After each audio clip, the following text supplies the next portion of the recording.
Hello. अब हम average speed, velocity और एक्सेलेरेशन, इसके साथ साथ इंस्टेंटेनियस स्पीड, वेलोसिटी और एक्सेलेरेशन को डिस्कस करते हैं। ठीक है। अगर आपने इससे पहले वाली वीडियो जो कि डिस्टेंस, डिस्प्लेसमेंट, स्पीड, वेलोसिटी और एक्सेलेरेशन इनकी बेसिक चीज़ों के ऊपर थी, वो नहीं देखी तो वो उसका लिंक डिस्क्रिप्शन में मौजूद है, वो देख के आए तो फिर आपको ये चुटकियों में याद हो जाएगा। अब हम इसको देखते हैं।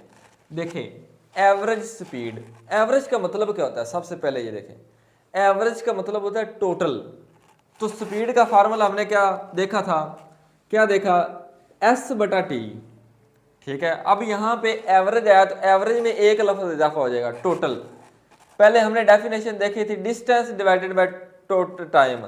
अब यहाँ पे एक लफ्ज का इजाफा, total distance divided by total time is called average speed. Formula भी बिल्कुल वही, एस बटा टी, बस साथ में डेल्टा आ जाएगा। डेल्टा क्या किसको शो करता है? टोटल को। Total distance divided by total time is equal to average speed. अब यहाँ पे देखिए वेलोसिटी की बात करें तो वेलोसिटी का फार्मूला भी अभी हमने देखा, डी बटा टी, डिस्प्लेसमेंट ओवर टाइम। अब इसके साथ भी टोटल का इजाफा कर देंगे, total displacement divided by total time, delta D divided by delta T is equal to average velocity. इसी तरह एवरेज एक्सेलेरेशन, डेल्टा, ये v बटा टी हमने देखा तो इसके साथ भी डेल्टा लगा देंगे, total velocity divided by total time is equal to average acceleration.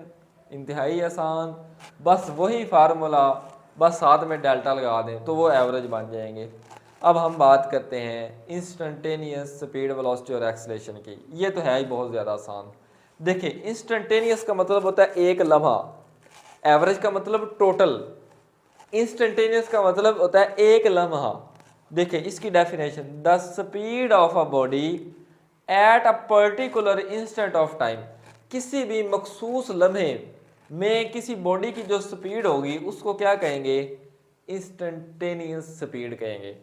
Formula फिर वही, delta S divided by delta T, बस साथ में लिमिट लगा दिया।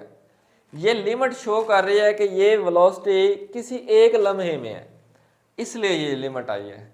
ठीक है, वही फार्मूला, बस लिमिट लगा देंगे तो वो क्या बन जाएगी? इंस्टेंटेनियस स्पीड बन जाएगी। अब बात कर ले इंस्टेंटेनियस वेलोसिटी। यही डेफिनेशन जो आपने याद करनी है ये तीनों के लिए।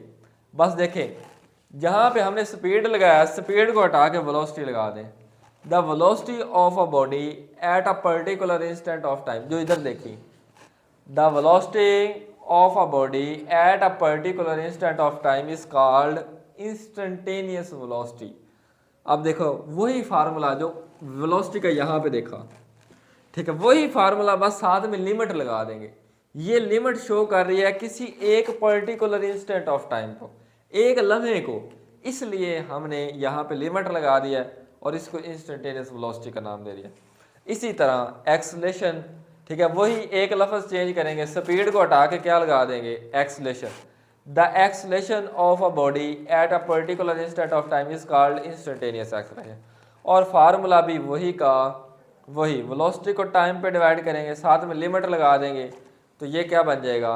Instantaneous acceleration. तो ये नोट कर लें, मैं साइड पे बताऊँ, स्क्रीनशॉट ले लें इसका।